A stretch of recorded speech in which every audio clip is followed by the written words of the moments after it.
Hey everybody, so for today's class I'm going to show you how to use TinkerCAD to make this picnic table, which is modeled after this picnic table that's over here. So I'm going to show you a lot of the different tools and everything that I use to create this, and so that you can kind of follow my format and then kind of play around with it, make it your own, however you want to do it. So first of all, let's get rid of that other screen window. There we go. Let's make it full screen, and I'm going to do this. Okay, so I'm going to slide. Oh, hey, everything's apart. Let's put that all back together. Wow, I thought everything was grouped. So let's group everything first. And good. Now let's move that picnic table over there. Okay, so obviously you want to go to TinkerCAD and you want to create a new design, as we did in the fall. As we did last marking period when we did the previous assignment for the planter. Okay, first thing I recommend doing is editing your grid down below in the bottom right hand corner. So click Edit Grid. I turned mine from millimeters to inches, and then hit Update Grid only because we think in inches, so that's better. Also, I would change your snap grid to 1/64 if I were you, and the reason for that is it allows for tiny little movements so things don't make like a woof and a massive jump on you. Okay, so one thing I want you to notice in, let me shrink that, in this picnic table over here is these picnic tables have what are called A-frames. Now, obviously, you can choose to make your picnic table look whatever you want. I'm going to do it this way, so if you want to model exactly like mine, feel free. So you'll notice that this kind of makes like an A shape here, like this is an A with a cross in the middle, but the top of it has been cut off. Okay, so that's where I'm going to start. I'm going to start with my legs of my picnic table. So I'm going to come over here to the right hand side, and I'm going to choose Basic Shapes, and I'm going to come down here to Text and Characters. Okay, and I'm going to click and drag an A onto the screen. Now obviously this A, if you click in the corners, are about 1/2 inch large, so that's not very large. So what I'm going to do is I'm going to hold down Shift, and I'm going to click and drag, and when I do that it changes all three dimensions, the X, the Y, and the Z equally. So you can see that my A got a lot bigger. Okay, by the way, if you want to rotate your screen like that, if you two-finger click on your Chromebook, you can do that. Control and click and drag will also do that for you too. Okay. Now, obviously, as the leg, that is way too thick. So currently, this is like whatever dimensions that they're going to be. Okay. Now, if your table is bigger or smaller, that's perfectly fine. Okay. So I don't want this to be so thick. So I'm actually going to make my legs a lot thinner. I remember 1/8 of an inch is 0.125. Oops, that didn't work. Okay, so I changed that by clicking on this white square that's in the center, and when I did that, the number came up, and then I just chose a decimal equivalent of my fraction. So I wanted it to be 1/8 of an inch thick, and so I typed in 0.125 because that's what 1 divided by 8 is. Okay, now obviously I need 2 legs because I need 1 for either side, but I'm not going to make 2 A's because the first thing I'm going to do is I'm going to make my A look the way that I want it to. Now if you remember, the top portion of the A right about there was cut off by the top of the table. So I'm going to come back to Basic Shapes, and I'm going to use the box, the whole box. Now what happens with this is when I group them, this box and my A the box will chop off a piece of the A. I'm going to show you this. So my box is currently selected. I'm going to hold down Shift, and I'm going to click my A, and then I come up to the toolbar and I click Group. Okay, and now you can see that looks a lot more like the A-frame that is part of my table. That's over there. Where did my screen go? I made it go away. May come back. Okay, but now it's also lying flat. So I'm going to rotate it by holding down Control, clicking and dragging, and when I'm clicked on it, you'll see there are 3 curved arrows here, here, and here. Those are for the rotation. So this is the one I want to do because I want to make this side come up top. So I'm going to rotate this 90 degrees. Okay, now my A is standing up, but you'll notice that it's cut off in the middle of the work plane. So when I click on my A, you'll see this cone on the top. The cone, when you click and drag up, allows you to lift it up into the air. The number that's on the right hand side here is what tells you how far it is off the surface. So I want mine to be 0 because I want it to be exactly on top of the surface. Now I have a set of I have a leg. Now I'm going to click it. I'm going to Control C for copy, and I'm going to Control V for paste. Now I have 2. See? Now I have 2 parts of my legs. So I want to make sure, I don't know how far apart I want them to be. Oh, what is it doing? I don't know how far apart I want my legs to be at the moment. How far apart will determine how long my table has to be. But what I do know is I want my table legs aligned perfectly. So I'm going to select one, I'm going to hold down Shift, and I'm going to click on the other one. Now they're both selected. I'm going to come up to my toolbar, and I'm going to click Align. And these little black dots pop up. Now, you'll see what happens, what it does if I go to click on one of them. So if you can see, if I go to click on this one on the left, I didn't click on it, it's going to make them come together, and I don't want that. I want them to be aligned left to right, like that. Now I know my table legs are perfectly in line, and you can see the other alignments disappear because they're not valid anymore. So now if I rotate, you can see that my legs are perfectly aligned with each other. Awesome. So now let's add the tabletop. So the tabletop is pretty much just really long rectangles, really long flat rectangles. So there's no rectangle feature, but there is a box feature, and a square is nothing more than a rectangle. That's just the same on all sides. So all I'm going to do is I'm going to drag in a box, and I'm going to use these little squares in the corner to drag it. Now, I want to use the little black ones, and the reason I'm going to use the black ones is because it only changes one dimension at a time. So like this black one on the ends change the length, these ones in the middle change the width. So once I have it pretty much where I want it to be, and this is going to be a little narrow, so I'm going to make mine a little bit wider because I made my A bigger than I did over there. So I'm just using it to line it up with my table to see how many of them I need. Once I have the length that I want, and you can see it extends past both my legs, and I can rotate my legs around. I can rotate my table around to figure out my work plane around to figure out where it's positioned if I have the right length. Now I'm just going to copy and paste and move it over a little bit, and I'm going to paste again and move it over a little bit, and I think I'm going to need at least 4 based on how big I made my table legs. Okay, now here's the thing about working in TinkerCAD. See how there's gaps in between my boards? That's perfectly fine because that's what it would look like in real life. So we can do that because we're not 3D printing this, we're just designing it. Okay, so I want to select all my boards, so I can either click on one, hold down Shift, and click through, or I can click and drag like that, and it'll select them all. So what I want to do is I want to make sure that everything's aligned, so I'm going to click my Align button, and I can see that the way I want it is I want to make sure they're evenly spaced, but I want to make sure that they're the same on either end. So I want to use this one, but this one is grayed out because they're already equal because I'm just that good. Okay, now I'm just joking. That was lucky slide. That's what happens. So one of the benefits of using your arrow keys is you can slide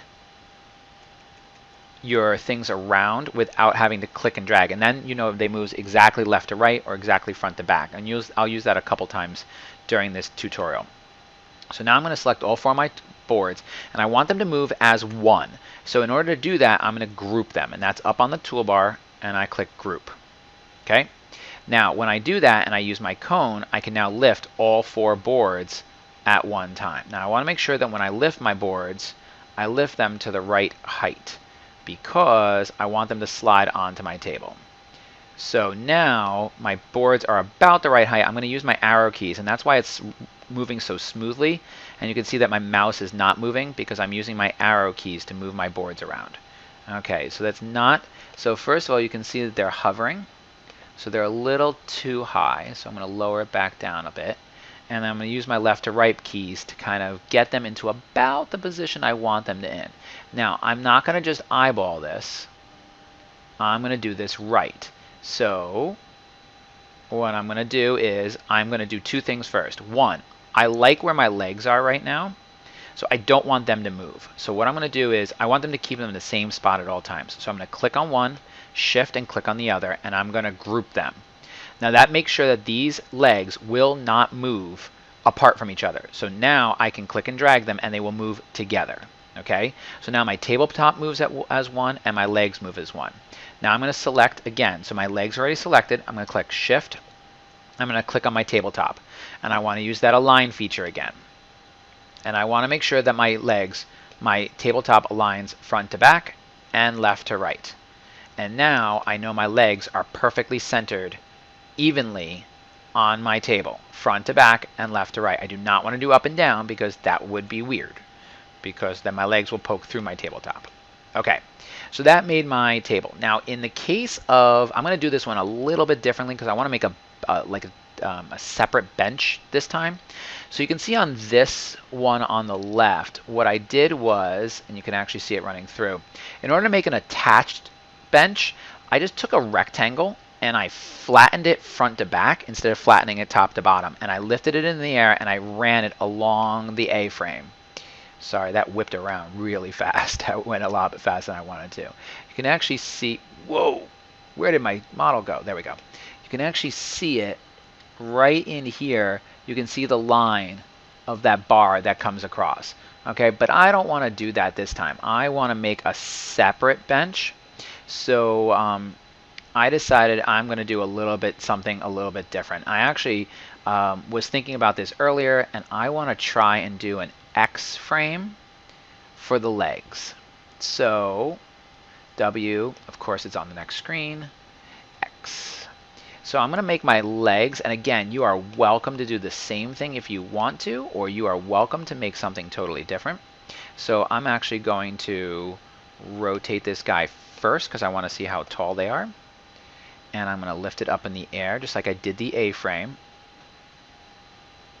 Okay, now those are pretty short, so I am going to make this grow.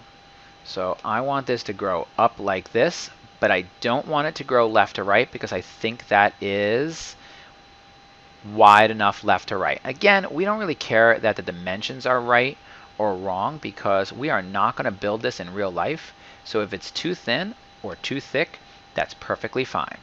Okay, I kind of like that the way I got it, so I'm going to Control C and Control V it, and I'm going to separate these. Oh, actually, I'm not going to do them that far apart because I'm going to do multiple benches. So I've got my legs kind of where I want them centered. I am going to group them just like I did my A-frame, and now they move together for me. Okay, so let's go back to our basic shapes, and I want to, I don't know, I'm not sure if I want just a flat old, everyday looking bench. I kind of want one that's got some design to it. So that will be pointy to sit on. I don't think I want that. But, ooh, Polygon. Let's try what that looks like. Ooh, that's an interesting design. Okay, see, I can play with this. So now what's cool about this is it defaults to a hexagon, but if I want to make like an octagon or a decagon or something like that, or no, I don't want to do a square. Let's do an octagon. I'm thinking an octagon seat, and I can play around with it. So notice I can manipulate this, and I can make it longer or shorter or whatever it is. But remember, this is going to be my top to my seat. So I want to make this thin. Let's make this 0.1/8 of an inch again. That's a lot thicker than I want it to look. I don't want it to look that thick. Okay, I want it to look thin. Okay, now I also want to make sure it's the right dimensions here. So you'll notice that by lining it up, I can see whether or not my legs will stick out the sides, and they're not going to. They're going to be fitting inside there just right. So now I'm going to lift this up in the air, and I'm going to double check that it's not floating over itself. I'm going to shift and click, and now that both things are selected, and I'm going to use that align tool again, and I'm going to make sure that everything is aligned front to back. And okay, so I'm selected. I'm going to use that align tool. I'm going to align it front to back and left to right. And now I'm going to group it. Oops. So that everything stays together. Ooh, I clicked ungroup. Let's try that again. Group. Perfect. And now I have this blue thing. And I'm going to copy and I'm going to paste it so that I can have a couple of benches to go along with my table. But again, I'm doing this just, how did I make two at once, you ask? Simple. I just selected both of them by doing that whole click on one, shift click on the other, copy paste, control C, control V. Because I like this flexibility of this, and by doing two at once, I can rotate, I can make a bunch at one time. So now I can do seating like that. Like I can get fancy with my seating, or I can, I don't like two of them on the end. So I'm going to take this one, I'm going to slide it down there. I'm going to take this one and put it over here, and all of a sudden, bajooms. Okay, so from here, get crazy. So notice like I didn't make a standard bench flat top like this. I decided to do, octagon seating. Is that great? I don't know. It's different. If I wanted to, I could put a hole in the center of my table for an umbrella stand. I can make a hole. I can slide it into the middle of my table. I can align it, make sure that it's right in the center, and then I can group it. And when I group it, it puts a hole in there. Now I've got a hole for an umbrella stand. How would I make an umbrella? I don't know. Well, think about the pole. The pole is, just a... Ooh, that didn't work well. A pole is just a really narrow, tall, thin cylinder. So just make a cylinder. Make it really tall. I don't think I made that small enough. 1/8 is definitely small enough. 0.125. 0.125. And I can take my pole and I can align it into my hole like this. Again, I can't tell you enough how often I use that align tool, to do that. So now I have an umbrella. So what does an umbrella have on top? Well, an umbrella stand has an umbrella on top. Well, umbrellas are basically cones. You can make your cone however big or whatever color you want. You get all fancy with it. You can lift this up and put it on top of your umbrella. Now I'm creating an umbrella. And of course, I'm going to want to align that because that's all kinds of funky. Right now it's sitting as a cone. If you want to make a hollowed out cone and make it look like a real umbrella, you can do that. Get a little bit crazy with it. What I want to show you is along the right hand side under basic shapes. If you go to shape generators and click all, there's a lot of stuff in here. So you can put all kinds of text features on here. There's already cutouts and design pieces. There's the snowflakes, like you can embed pieces into your picnic table. So just, here's a perfectly high resolution sphere. But what I want to tell you is, when you, when you pick an object, I can't think, oh, here's a good one. Here, I'm going to pick this guy. Okay, so this is not a perfect cone. It's got a little bit of chop off. When I manipulate it, if I rotate it and then manipulate it again, it really makes it kind of funky. Like things can get all kinds of strange and weird. And, when you stretch things, they take on different dimensions when you play with them. So get creative. Like this would make for a really cool base of a chair, or a stool. So get creative, look through the different shapes and, figure out what you want to do with it and just play around with it. And there are no wrong answers here. You're designing for anybody, like, hey, now I've got some sort of funky table. It's all about how you play with the dimensions. So have some fun with it, play around. There's no wrong answers, something nice and creative, and holler if you have any questions. Thanks, everybody.